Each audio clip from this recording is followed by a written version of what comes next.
नमस्कार साथियों, स्वागत है आप सभी का अंकित इंस्पायर्स इंडिया पर। मैं हूं अंकित अवस्थी। चर्चा इस युद्ध की, असल में अमेरिका और ईरान के बीच चल रही जंग में हर दिन जब आप अपडेट देखने बैठते हो तो निकलता यही है कि आज नहीं, बस होने ही वाला है, कल तक तो हो ही जाएगा। बोले क्या हो जाएगा? बोले अमेरिका और ईरान के बीच में सीज फायर हो जाएगा। इस बीच में हर व्यक्ति एक देश को भूल जाता है जिसका नाम इजराइल है। इजराइल ने एक नस दबा रखी है, उसका नाम है लेबनान। इजराइल और लेबनान के बीच में जो चल रहा है, हिजबुल्लाह का खात्मा या फिर इजराइल को बड़ा करना, दोनों ही चीजें ऐसी हैं कि अमेरिका इधर ईरान से बात करने भागता है, उधर की तरफ इजराइल कुछ कर देता है। इस पूरी प्रक्रिया में ट्रंप की घनघोर बेइज्जती हुई है। अमेरिका पूरी तरह इस बात को लेकर के अब ग्लोबल साख खो रहा है कि अमेरिका को आफ्टर ऑल इजराइल चला रहा है कि इजराइल को अमेरिका चला रहा है। अब यह बात हर किसी के जनमानस में उठने लगी है कि ईरान पर हमला करना अमेरिका की चाहत ही नहीं, यह तो इजराइल चाहता था कि ईरान को मारो, क्योंकि यह हमास से हमको हमला करवाते हैं, हिजबुल्लाह से करवाते हैं, हूतियों से करवाते हैं, हर तरफ से प्रॉक्सीज भेज के चलते हैं। तो बोले ऐसे में आप इनको टारगेट बनाओ। अब यह जो टारगेट गेम चलना शुरू हुआ, अमेरिका को युद्ध में जब खींचकर इजराइल लेकर आया, अब वही इजराइल ट्रंप के बूते से बाहर हो गए हैं। आज का स्टेटमेंट कुछ इस तरह से है कि ट्रंप ने नेतन्याहू को धमकाते हुए कहा है कि मान जाओ, अगर हम ना होते तो तुम जेल में होते। यार ये बड़ा स्टेटमेंट है, ऐसा रिमार्क है जिससे ये दिखता है कि ट्रंप अल्टीमेटली फ्रस्ट्रेट हो रहे हैं नेतन्याहू से। और ये फ्रस्ट्रेशन क्यों आ रही है ये बताने की जरूरत नहीं है, क्योंकि ट्रंप अपनी ग्लोबल साख में दुनिया भर के चक्कर काट रहे हैं, चाइना के चक्कर काट रहे हैं, पाकिस्तान को जबरदस्ती ढो रहे हैं, गंदगी से बातचीत कर रहे हैं, गल्फ कंट्रीज को लेके चल रहे हैं, अंतरराष्ट्रीय स्तर पर हर दिन उनकी साख पे दग्गे दब्बे लग रहे हैं कि आपसे रास्ता तो खुल नहीं रहा है, बनने चले थे राष्ट्रपति। ये सब बातें जितनी भी है ना, वो ट्रंप के लिए बहुत नासूर हो गई हैं।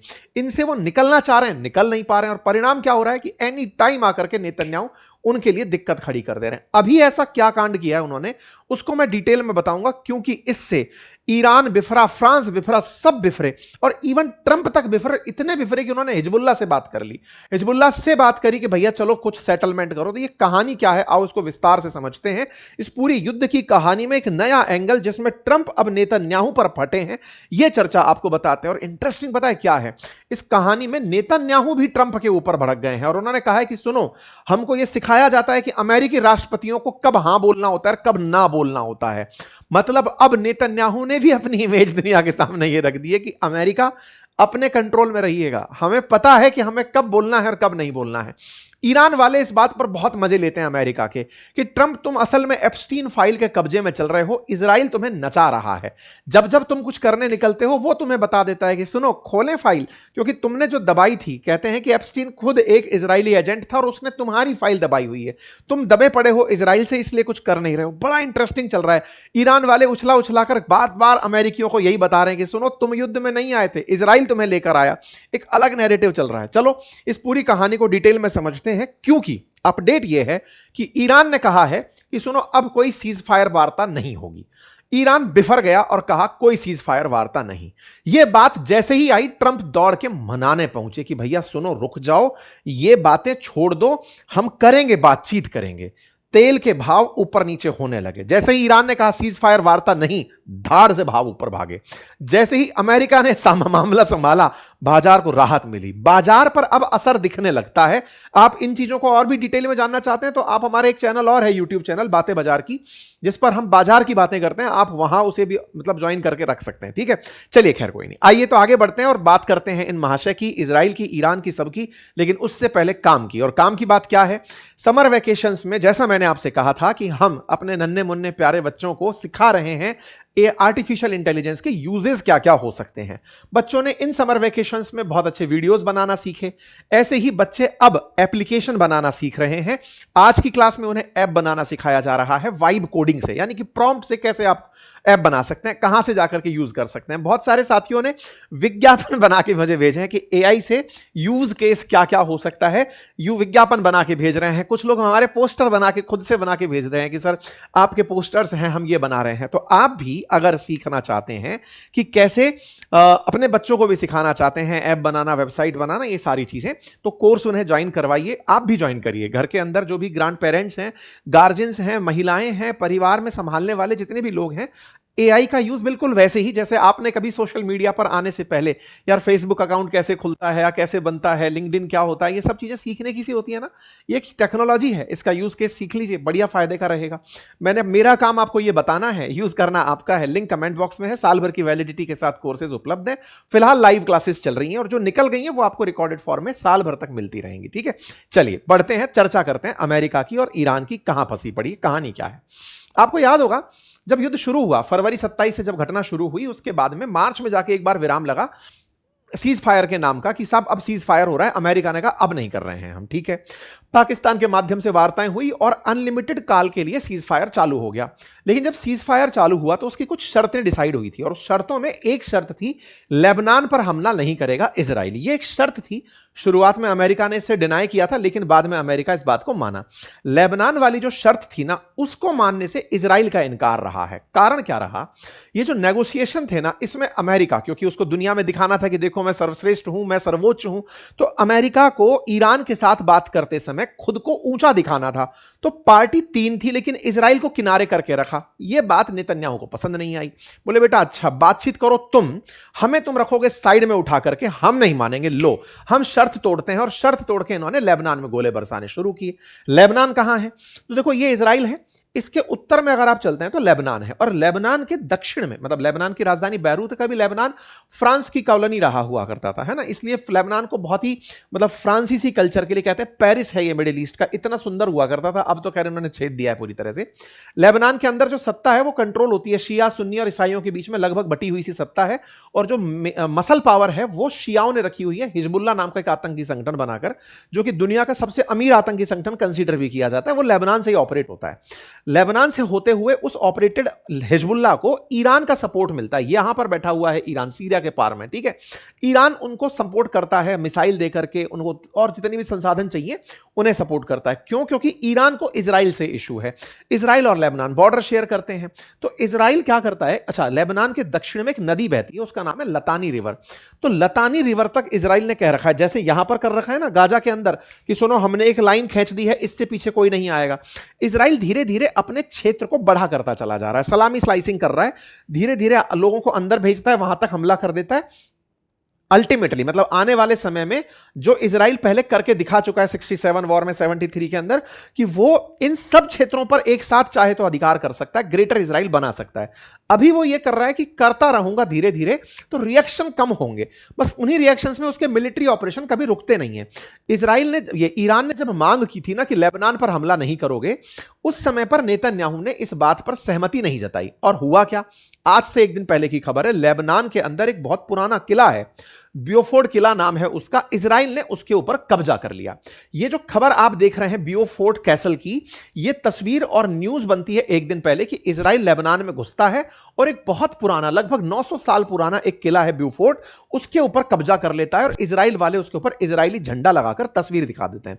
कहां पर है ये, तो इसको मैप में देखो, ये इजराइल है, इसके उत्तर में चलोगे लेबनान है, और लेबनान में थोड़ा और उत्तर की तरफ चलोगे तो ये लतानी रिवर है। लितानी रिवर के बिल्कुल किनारे बसा हुआ बियोफोर्ड कैसल है। अब कैसल को ऐसे समझो, देखो क्या है ना, जैसे ये गोलन हाइट्स है ना इजराइल के पास में, सीरिया का एरिया है, अब इजराइल का कब्जा है इस पे। यहां से आप इजराइल को देख सकते हो, कंट्रोल कर सकते हो, तो इजराइलियों ने इसको कंट्रोल में रखा हुआ है। ऐसे ही बियोफोर्ड कैसल, अगर किसी को लेबनान से इजराइल में नजर रखनी है तो बियोफोर्ड कैसल एक पहाड़ी पर स्थित है, पहाड़ पर स्थित किला है। इन्होंने इस पर कब्जा कर लिया कि यहां से इजराइल की एक्टिविटी दिखती है तो हम कब्जा करेंगे। अब इंटरेस्टिंग बात यह है कि इजराइल बॉर्डर से लितानी बॉर्डर के बीच, लितानी रिवर के बीच का जो ये एरिया है, इजराइल वालों ने साफ कह रखा है कि अगर कोई भी हिजबुल्लाह सिंपैथाइजर है तो वो यहां नहीं बचेगा।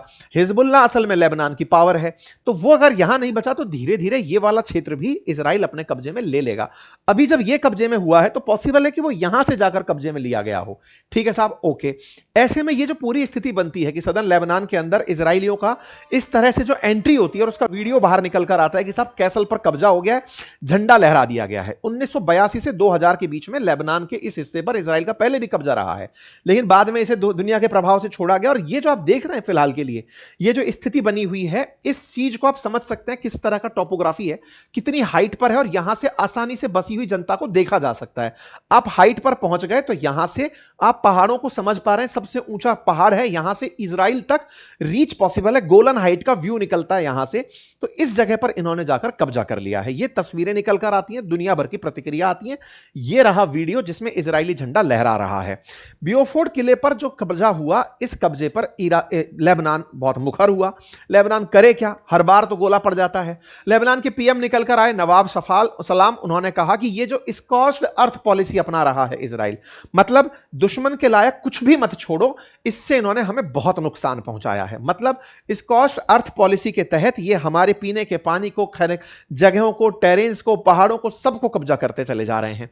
इजराइल की तरफ से क्या बयान आया, इन्होंने कहा कि अब हम और मजबूती से आगे बढ़ेंगे। यानी नेतन्याहू एक तरफ अमेरिका पाकिस्तान को उठा के चल रहा है कि जाओ यार बात करो, सुनो जीजा सालों तुम जाकर बात करके आओ, मोहसिन नकवी तुम जाओ, आसिफ शरीफ तुम जाओ, आसिम मुनीर तुम जाओ, ये बेचारे बातचीत में बिजी हैं। उधर नेतन्याहू जो है वो खचखच खचखच खचखच करके लेबनान में घुसते चले जा रहे हैं। अमेरिका माथा पकड़ लिया कि भाई करें क्या, ये आदमी रुकने का नाम नहीं ले रहे हैं।